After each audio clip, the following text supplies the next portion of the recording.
Today's daf we're going to be learning is Ketubot Nun Hey. Today's daf is sponsored by Sue Talansky in loving memory of her mother, Ruth Stromer, Shifra Rezel Bat Tzvi Basara.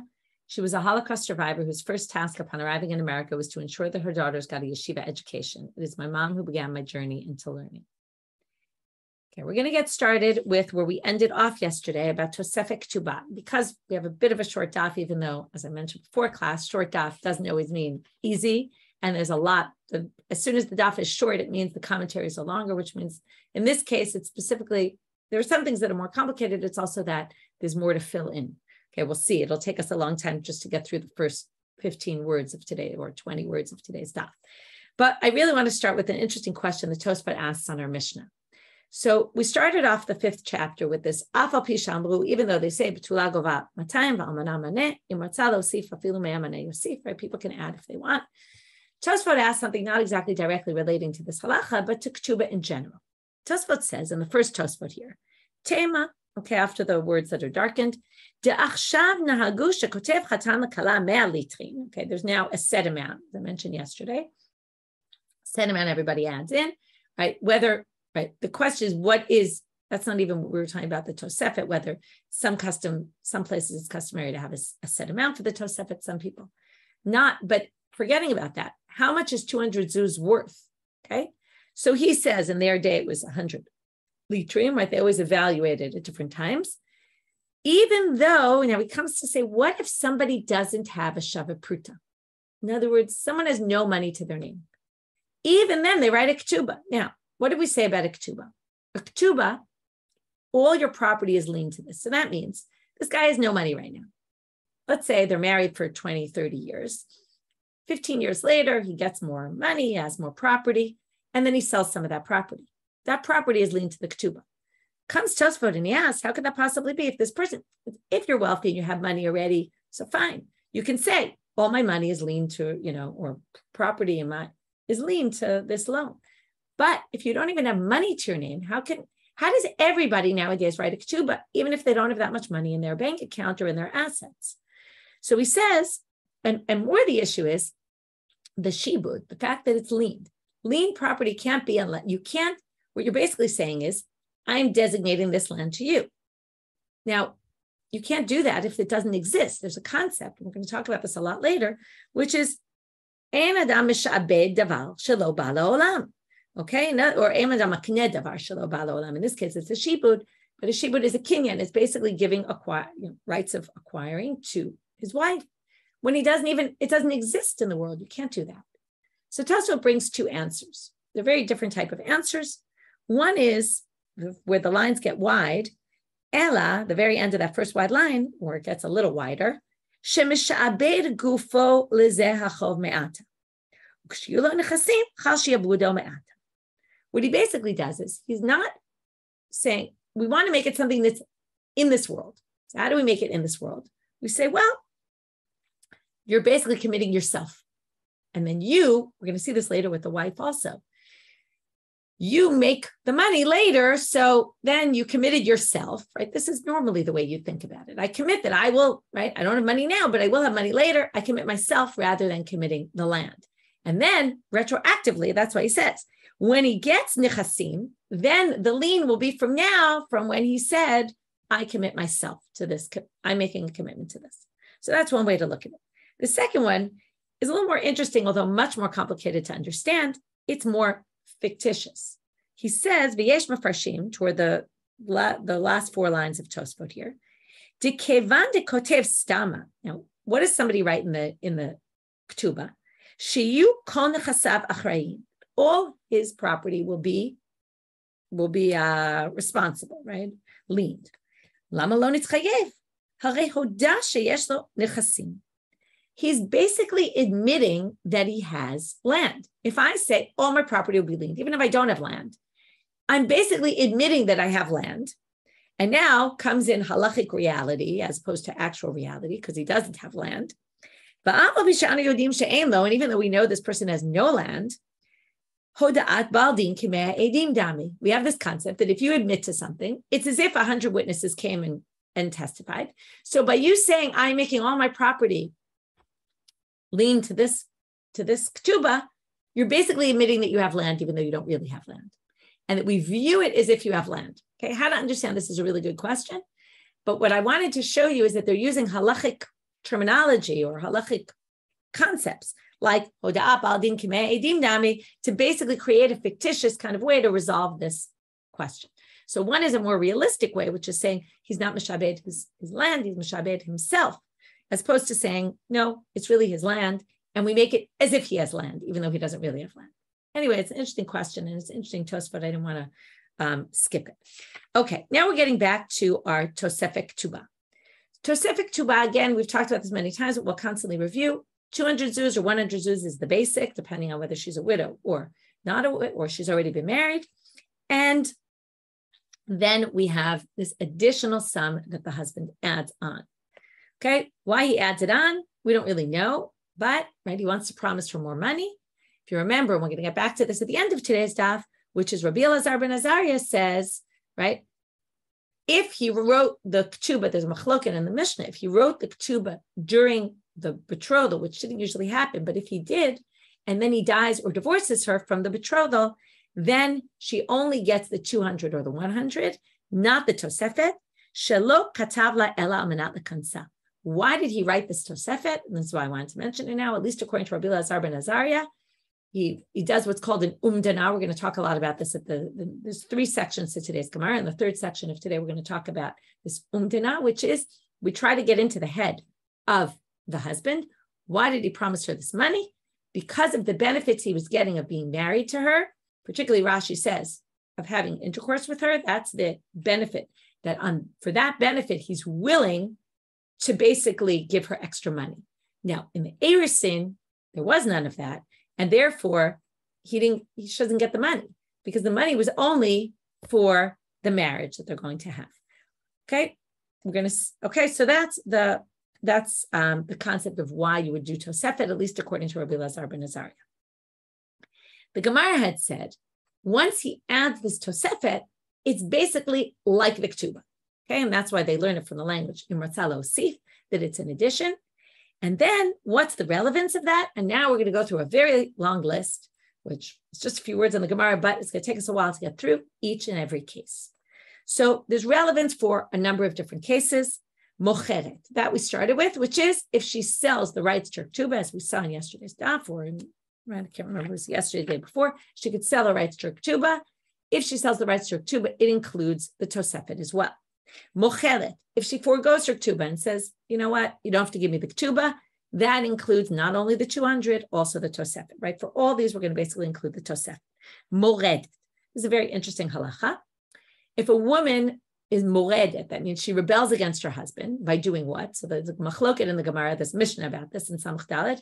We're going to learn, or Samach Gimel, we're going to learn this a lot more then, and I'm going to push, I know you probably are going to have a lot of questions about this, but hold off. Sometimes you have to be patient till we get there.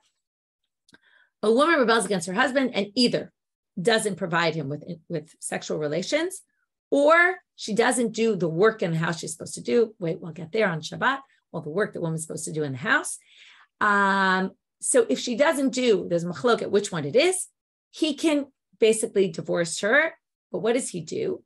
He can divorce her without giving her a ketuba, but not exactly so clearly. There's certain cases we're going to get to in another minute, where the husband can say, you've breached the contract and you don't get anything. In this case, and we'll understand this more when we get there, he basically deducts, and the Mishnah gives a value to how much each week is worth. Every week she stays married to him and refuses to, whatever it is she refuses, depending on the machloket, and she's considered a rebellious wife, he can deduct that amount from her ketuba, basically say, this week's worth X, this week is worth X, keep going, stay married until they get to 0.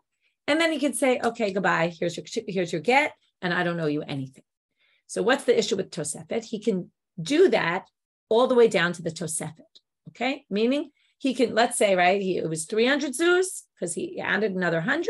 So he keeps going down until we get to from 300 zuz down to 0, but he can't go any farther than that. In other words, that's the point. He can't say, I'm penalizing, I'm taking it away from property that's yours, I'm going to deduct it from. No, he can only deduct it from the ketuba and also from the tosefet.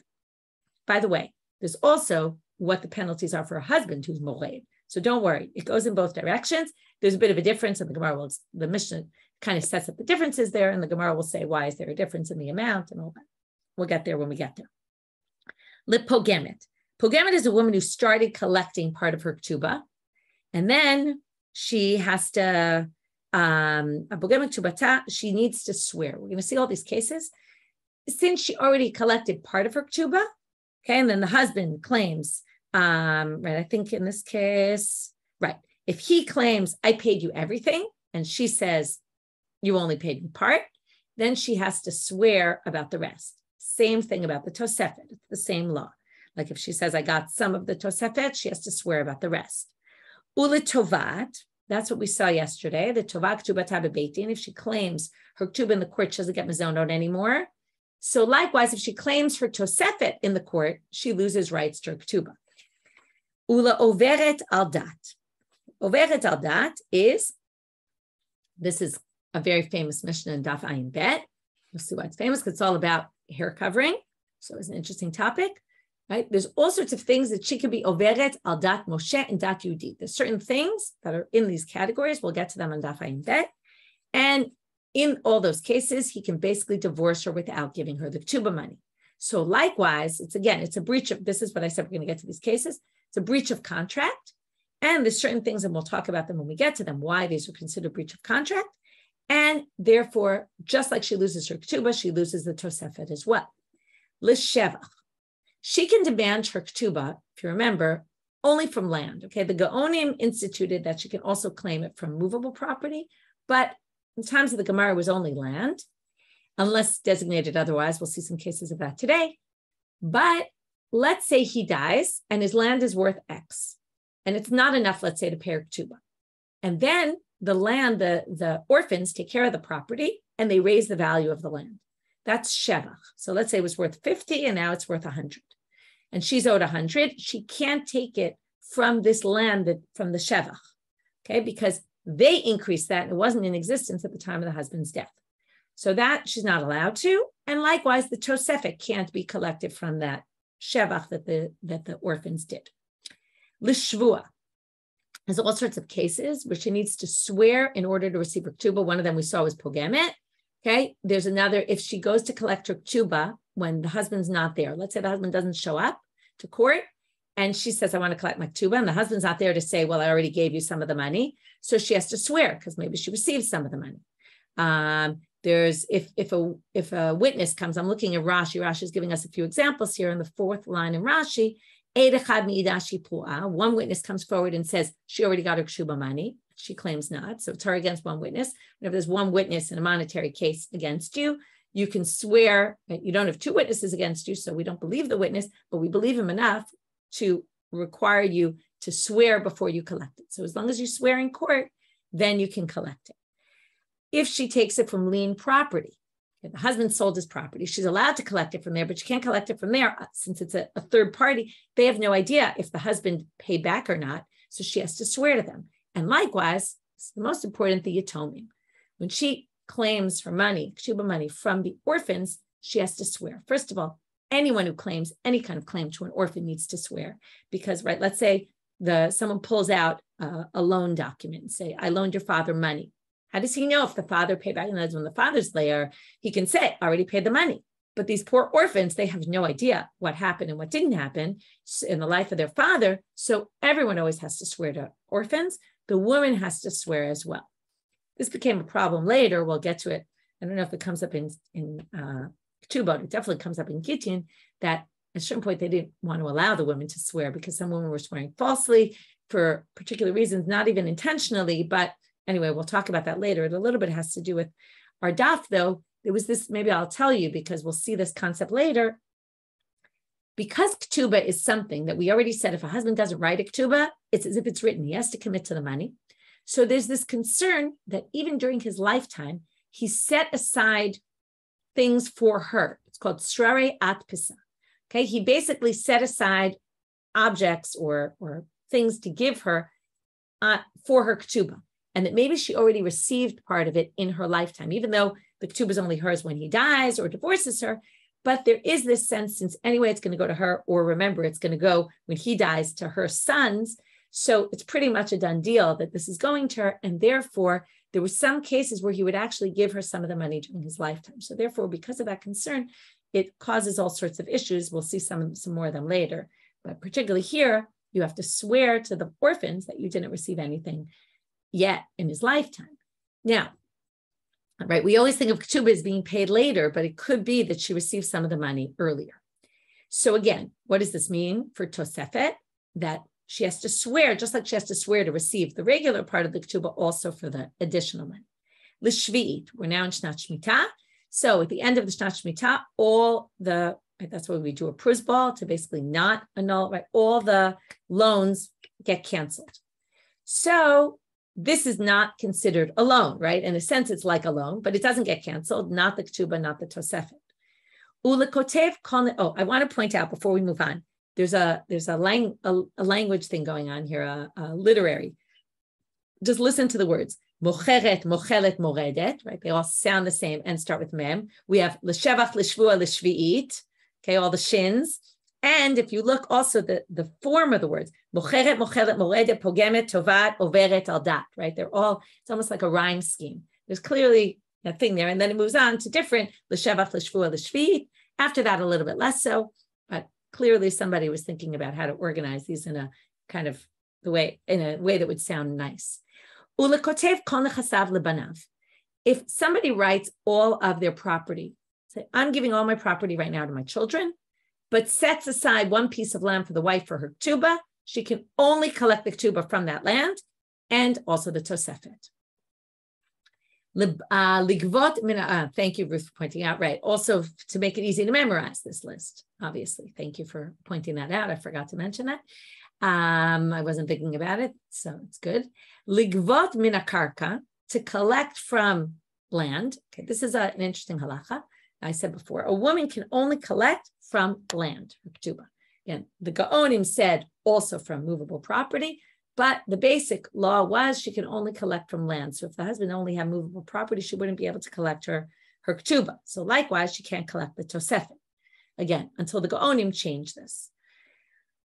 Umin haziburit, any kind of what we call a bal chov, someone who's owed money. There's different laws, like if you damage someone's property, if you owe them money from a loan, all sorts of ways you could owe somebody money. There's different laws about what type of land you can collect it from. There was high quality land, lesser quality land, like Benoni, middle, and worse quality land. Specifically, the ketuba of a woman is collected from ziburit. So not only the ketuba of a woman, which is the worst kind of land, she gets the worst quality. Again, it's still the same value, but it's less good quality land. And I think if I remember correctly, this was to encourage men to marry women, right? If they know they have to give up their best land in their ketuba, they might be less likely, right? There's always this balance between wanting to make them, on the one hand, not divorce their wives quickly, right? On the other hand, not making it too much for them. They wouldn't want to get married. So there's a balance there. So just like the ketubas from there, also the Tosefet, because manshi bebeit avia. Okay, you can't translate this literally because it doesn't really translate. What they're doing is they're quoting a line from somewhere else, and it's relating to that case. Okay, so let's explain what this is. Rashi explains, it's very interesting halacha. If you're living we've talked about this a lot the last few days, she gets mizonot, monthly payments or weekly payments, until such time that she demands her ketuba. So if she's living in her husband's house for 25 years, 30 years, and she's constantly getting her food payments, and then she finally says, I want my ketuba money, no problem. But if she moves back into her father's house and she's not getting fed by the family anymore, and she doesn't demand her ketuba, the rabbis give her 25 years. After 25 years, they say, you must have foregone your ketuba, because why wouldn't you have accepted food payments? Why wouldn't you have accepted, why wouldn't you have demanded your ketuba? You can't come after 25 years if you've been living in your father's house. That's the words. B'chol zman shehi bebeit avia, all the time that she's living in her father's house, now here's the tricky part. That words mean she's allowed to collect for the first 25 years. After that, she can't collect anymore. So this is referring to that halacha, which then means also the Tosefet, she forgoes at that point after 25 years. But I always think about, it's like you have a warranty on something and then you push off dealing with it and then you finally deal with it and the date's passed and, they look at you like, well, why didn't you deal with it back then? This is something I've done a million times. So it always resonates with me. So if this woman didn't take care of it because she was too lazy to go to court, well, she loses out after 25 years. 25 years is a long time. Last thing on this very long list, the male children inherit her ketuba, remember hers, and the Ketubot Dichrin also includes, and this we learned already, they inherit not only the 200 zuz, also the rest of it, also the Tosefet. Okay, that was the first part of today's daf, which was to give a whole list. I told you there's 3 parts, a whole list of all the different cases in which Tosefet ketuba is like ketuba. Second part of today's daf, we're going to have 4 debates between different customs in the city of Pumbedita and the city of Mata Mechasia, 2 big cities in Babylonia. Difference of halacha about 4 issues. 3 relate to ketuba, 1 does not. Itmar, ketuba b'nindichrin b'Pumbedita amre lo tarfa mimishabde yartun tnan. There's a machloket here. I'll start with the yartun tnan. In the Mishnah, it talked about ketuba b'nindichrin, if you remember, and it quoted the line about ketuba b'nindichrin. Right? It says, if you didn't write the words, amam nun bet amubet, Benin dichrin dihavu lechiminai, the male children that you have from me. By the way, ketubah and dichrin we don't do anymore in our ketubas, and that's based on there was a machloket in the time of the Gaonim. The whole reason to do the ketubah and dichrin because the fathers weren't giving big enough dowries or any dowries, and they wanted to make sure the fathers gave dowries, so they promised them. By the time of the Gaonim, this wasn't an issue anymore. People were giving big dowries anyway, and they said we don't need this anymore, and they took it out of the ketubah. Okay, some people said yes, some people said no, but ultimately it's not in our ketuba anymore. But so if you go to a wedding this week, because I have a number of weddings to go to this week, then you listen when they read the ketuba. So you'll notice they don't say ketuba and dichrin. It's actually a very good week to be learning all about ketuba because it seems to be the season where everyone's getting married. Okay, if he didn't write, so listen to the language. Benin dichrin, banim scharim, male children, diyahavu lechiminai, that you will have with me. They are going to inherit the money of your ketuba, which again means she dies, the husband inherits. When he dies, they inherit more than your brothers, meaning your brothers who share your same father but don't share your same mother. So the language in the Mishnah is Yershu. Now, Yerusha, inheritance, is different from if you purchase something, if you or you own something. So, or you deserve it as a ketuba, right? The woman can demand her ketuba from liened property. But in Pumbedita, they said, the ketuba in dichrin lo tarfa mimishabde, they can't take it from liened property. If your father dies and leaves you land that he sold to somebody else, you can't go demand it from them. He sold it to them. That's not the same as someone who's owed money. You can't say, oh, well, I'm an heir of my father. My father sold you land 10 years ago. It's mine. Of course, you can't do that. So, because it says yartu in the language is Yerusha, it has laws of inheritance, which can't be collected from land that's liened. B'nei Mata Mechasia amre tarfa mimishabde yispun tnan. It doesn't say, he had a different language in the Mishnah. It didn't say in his text, yarshun. It said yispun. Yispun is from the language of yikhu. It will take. Take means they're owed it, which means that when the father sold the property, whoever bought it knew that this was liened to the loan and to the ketuba, and eventually the sons will take it. So just like the wife could have taken it when she was alive, right? If the husband predeceased her, therefore these sons can take it as well. The hilchata and the halacha is, and interestingly in these 4 cases, even though there's a debate between 2 places, and often they say, okay, well they do this and they do that. The Gemara here in the end says hilchata. Halacha is lo tarfa mimishabde yartun tnan. We go by the language that appears in our Mishnah, Yerusha, and therefore they can't collect it from liened property. There's a whole question in general about when it says hilchata in the Gemara, who wrote this hilchata? Is it the rabbis that were then? Is it from the generation of the Sforaim, where often, which is from the years 500 to 800, which got added in? There's some cases even where some of the Rishonim claim that, oh, that was one of the Gaonim wrote that in. And even from the time period of 800 to 1000, this entered into our text. So it's still usually we kind of go by when it says hilchata, but you should know that usually hilchata is a later addition to the Gemara and not necessarily from that same time that this was going on. More likely, in that time, there were different customs, and eventually there became this halacha. Next case that they have a machloket. So we did one, now we're up to two. I said before that the ketuba is always collected from karka. However, sometimes the husband might designate property for the wife, movable property for her ketuba. So mitaltale, if he designated movable property and said, you're going to collect your ketuba from here, v'itnu beinayu, and they're still in existence. Let's say he gives her clothing, jewelry, I don't know what, right? And he says, this is your ketuba money. And they're there in existence when he dies or divorces her. Below shvua, she can collect it from the orphans, let's say, without swearing, because it was obvious this was her ketuba, and it's obvious she didn't get anything else, because if this was exactly the amount that she was supposed to get, then it's clear, right? The next three cases, by the way, are going to start with a case that they all agree on, and then the machloket about a different case, variation of it. But if they're not here, meaning he designated her clothing and jewelry, but we can't find it, got lost, it's not here, we don't know where it is. Pumbedita and below shvua. Okay, now this is a little complicated to understand, different opinions. I'll explain one, even though usually when there's a lot of different opinions, it's hard to understand them. So don't be troubled if you can't fully understand it. Okay, so not that you won't understand it, but you might not be convinced by it. If they're not in existence, in Pumbedita, they say, she can take it below shvua because, again, what were we concerned? Shrare atpisa, that maybe he designated something for her in her lifetime and gave it to her. So if they're in existence, Rashi even says this explicitly, that is shrare atpisa. This is exactly what we're concerned about. This is the items that he designated first. So there's obviously no issue.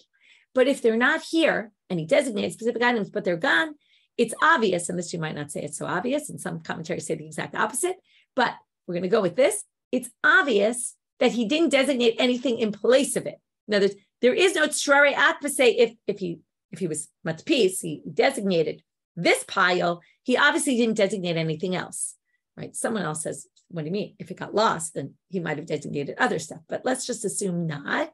That's why you can counter this logic, but let's go with the logic. If they're not here, Pumbedita says you don't need to take a shvua because it's obvious there was no any items that he designated in place of them, and because those were the items he designated, in which case it's obvious she didn't get anything of her ketuba. And Rav and Mata Mechasia, they said, no. Just because he designated one pile and it got lost doesn't mean he didn't. Maybe he designated other stuff, and maybe she received some of that stuff, and maybe it's in her possession. And therefore, if she wants to claim the whole value of her ketuba, she'd have to swear that she didn't receive anything yet. The halacha is that you actually don't need to swear. Okay, next, third machloket. If he designated a specific piece of land for her to collect her ketuba, ba'arba'at mitzrana, with 4 boundaries, meaning he delineated exactly, right, where the borders are. Then obviously she doesn't need to swear. It's clear. That's her ketuba. It's clear. She can collect the whole thing. And it's not like he set aside other things and gave it to her. Bechad mitzvah, if he did it only on one side, he said, you can take this field, but he demarcated the boundary on one side only. So then it's much less clear what he was intending. So therefore, and let's say it's clear, it's one field, but the question is, since it wasn't so well demarcated, maybe he meant this and other things. It's not clear. So therefore, again, we're going to have a machloket. It's still clear, it's this field. So what if he only delineated one line? She needs to swear because it's not so clear, and maybe if he wasn't so clear about delineating the borders, maybe there were other things he gave her as well. Again, other things would be movable property. And in the end, we paskin, you don't need to swear. Now we're going to have our fourth case, which doesn't have to do with what we're talking about. It's a different case entirely. Amar le'edim, kitvu v'chitmu v'havule. Kanu mine, lo tzarichim luchebe. I say to a messenger, I say to witnesses, please write and sign a deed, a gift deed to somebody and give it to them. Meaning, right, I want you to sign this document that I'm giving this property or whatever it is as a gift to so-and-so and give it to this person. And kanumi ade, they did a kinyan, right? We always do this handkerchief kinyan, right? A kinyan sujad, they lift up a handkerchief and they accept the gift, or maybe they just lift up the gift and they accept it on behalf of the person. In that case, lo tzarichim luchebe, they don't need, let's say they don't give him the gift for another week. So they come to me and they say, right? They don't need to come to me and say, did you change your mind? Okay, because we did a kinyan. It was very clear I wasn't changing my mind. But here comes the machlok. Lo kanumine. If we didn't do any sort of kinyan, then Pumbedita amre lo tzarichim luchebe. Still, I was obviously serious about it. But in Mata Mechasia amre tzarichim luchebe. Before he delivers the gift, he has to check with me again. Did I really mean it? Now, why is this?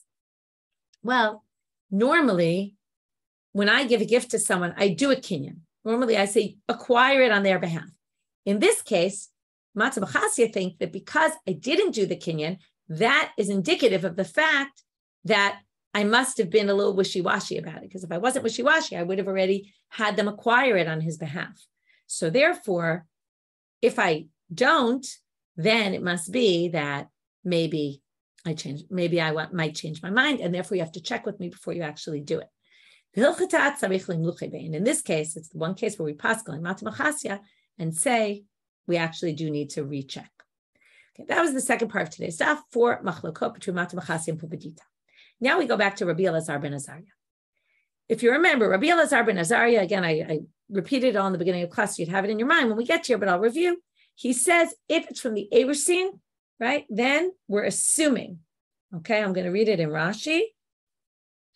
Delo kotev la mamono, the only reason why he wrote her the mama, ela lechibat bi'ah, because of his chibat bi'ah, I don't know exactly how to translate it, but his desire to have sexual relations with her, that's why he promised her more money. And that never happened here, so therefore the Tosefet is we're not going to be included. Now the key word to remember here is umdena.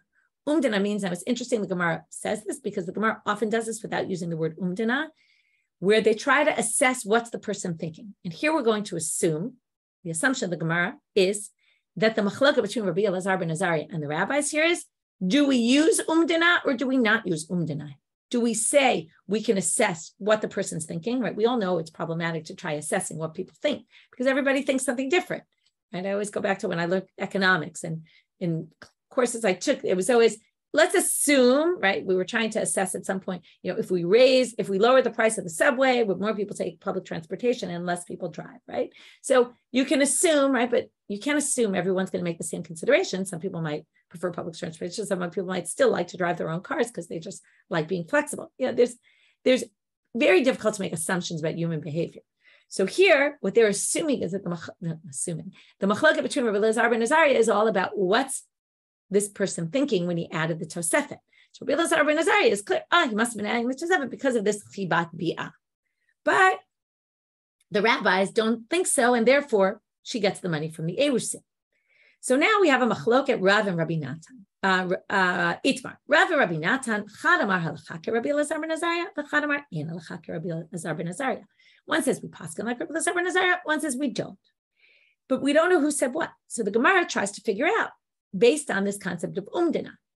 If Rabbi Elazar ben Azaria holds umdena and the rabbis don't hold by umdena, then let's figure out which one holds by umdena in a different case, meaning that we can assess human behavior and assume that this guy's fitting into that, and therefore we can go with that. So tistayim, let's conclude. De Rabbi Natan, hu de amar halacha ke Rabbi Elazar ben Azaria. He must hold halacha ke Rabbi Elazar ben Azaria. De sham'ina le Rabbi Natan da aza batar umdena. Because we know, in a different case, he holds by umdena. How so? The Amar Rabbi Natan, halacha ke Rabbi Shimon shezilui b'mesukan. Before we get to mesukan, let's talk about a shchiv me'ah. Shchiv me'ah is someone on their deathbed. There's all sorts of halachot about someone on their deathbed. We're going to learn a bunch of them today. One of them is that divrei shchiv me'ah kechtuvim uchim mesurim dami. That means the words of a shchiv me'ah, when you're on your deathbed and you start saying, I want to give this to so-and-so, and I want to give that to so-and-so, and I want to give that. Now, just your words, it's as if you did a kinyan, even if you didn't do an act of acquiring, you didn't pick up a handkerchief and signal that you were trying to give them a gift. We say whatever you say, we're going to do. Okay? We're going to assume it's a done deal, although with one caveat, which is if you wake up the next day and you're perfectly healthy and you're not dead, or a month later, we're not going to give any of those gifts because we know that you only meant them to be because you were dying. Okay? So that's also. So we say that, and why do we do this? It's very fascinating. The rabbis say, Shelo, right? I'm trying, Rashi quotes it somewhere here, but it's Shelo yehe bahul. We don't want to make you worked up on your deathbed. We want to keep you calm. We don't want to make you, we know that people get worked up on their deathbed and we want to keep you calm. So whatever you say, we're going to do. So now, what if it's a misukan? You're not dead, but Rashi explains what's the case. You're about to go on a long journey and you're worried you might die on the journey. So you say, so by the way, let's go back to the shchimera. If you say, kitvu get li ishti, write a get for my wife. Now, writing a get for your wife doesn't mean give a get to my wife. Writing a get is the first stage. Giving a get is the second stage. So in general, if a person says, write a get to my wife, we might write the get, but we don't give it to her. But if you're a shchimera and you're on your deathbed and you say, write a get to my wife, and you didn't say and give it to her, we just assume that you were worked up from dying and you just forgot to say the words, give it to her. So we say, we give her the get. Now, why does he write a get on her deathbed? You might remember this from Yavam, because he doesn't want his wife to end up having to do yibum or chalitza. So he gives the get to his wife right before he dies so that she won't be considered a widow if they have no children and she'll have to do yibum or chalitza. That's one of the main reasons. So if this guy is about to go on a long journey and he's worried he's going to die, and he says the words kitvu get li ishti, and he forgets to say it, or he doesn't say tnu. We don't know why he doesn't say tnu. So Rabbi Shimon Shazuri says, okay, we'll get to, and then Rabbi Natan paskins like Rabbi Shimon Shazuri. We assume that because he was nervous about going on this trip, all know how nervous we get before we travel. Not everybody, but many people get nervous before they travel, particularly if you're worried you're going to die and leave your wife behind. So he meant it. It's like being on your deathbed. So again, what do you see here? Rabbi Natan holds by umdena. The second part of Rabbi Natan, this statement, he passes like Rabbi Shimon Shazuri in two cases. The second one is totally not relevant for our situation, but we'll read it anyway because the Gemara brings it. It's just the continuation of that sentence. Truma ma'asir shel demai. If you took truma from your produce and then it got mixed up with a pile of produce that came from an Am Haaretz. Now, if you remember Am Haaretz, the rabbi said we have to be suspicious of these people that maybe they didn't take truma to masrot, but it's only rabbinic that we have to worry about it because of that. He says, if your produce got mixed up with this produce that wasn't meisered, and now you have a big problem because you can't really fix it because it's mixed with stuff that was already taken truma to masrot, chayav and patur together. If you remember, we learned stuff about that. I won't get into all the details, but he says that you're allowed to ask the Am Haaretz, even though Am Haaretz aren't really trusted. But in this case, because it's a big loss, you can ask the Am Haaretz, did you take truma to masrot? And if he says yes, then it's fine. Okay, that's another thing he holds. So anyway, that was an aside. Now we're back to our question. So not our question, we're going to ask a question now, which we won't get an answer to for today. So again, Rabbi Elazar ben Azaria says, Rav and Rabbi Natan, one holds like Rabbi Elazar ben Azaria, one doesn't. We're going to assume that it's Rabbi Natan who holds like Rabbi Elazar ben Azaria because both of them hold by umdena. Remember, Rabbi Natan said it not in the same case, but it's again this idea that we can assess what the person's behavior will be. To which we're going to now assume, okay, we're on Amud Bet now. The Rav lo azabatar umdena. Wait a minute. Rav doesn't hold by umdena. In other words, this assumes Rabbi Natan holds umdena, Rav doesn't. And that's why Rav holds like Tanakama, that we don't try to assess why did he give this Tosefet. It's interesting that they don't try to say, maybe he does hold by umdena, but assesses it differently. But anyway, we'll deal with the answer when we get to it tomorrow. Rav lo azabatar umdena. Wait a minute. What do you mean Rav doesn't hold by umdena? I'll show you a case where Rav also holds by umdena, in which case we're stuck, right? Because then they both hold like umdena, and then which is the one who doesn't hold like Rabbi Elazar, who holds like Rabbi Elazar ben Azaria, who doesn't hold like him. V'ha'itmar. It was stated. Okay, again, totally different topic. But we're back to shchiv mera. Matnat shchiv mera shekatuv ba kinyan. We now have a strange case. The shchiv mera gives a gift. I said before, they don't need to do any sort of act of acquiring. But if they do, okay, if they decide, I'm going to, someone's standing there and they pick up a handkerchief to show he's doing a kinyan, how do we treat this? Because what he's doing is, it's confusing. It sounds like he's doing a matnat bari, which is he's giving a gift like a regular healthy person does. So how do we view this? So we're going to have a machloket, and you'll see the different sides in a minute. Bebe Rav, Mishna and Rabbi Elazar, in the house of Rav, in the name of Rav, they said, okay, there's different ways to interpret this, but I'll go with one. He's riding on two horses. Okay, we're going to explain that in a minute. I don't know what to say about this. I don't know how to deal with this case. So let's explain. He says he's riding on two horses. From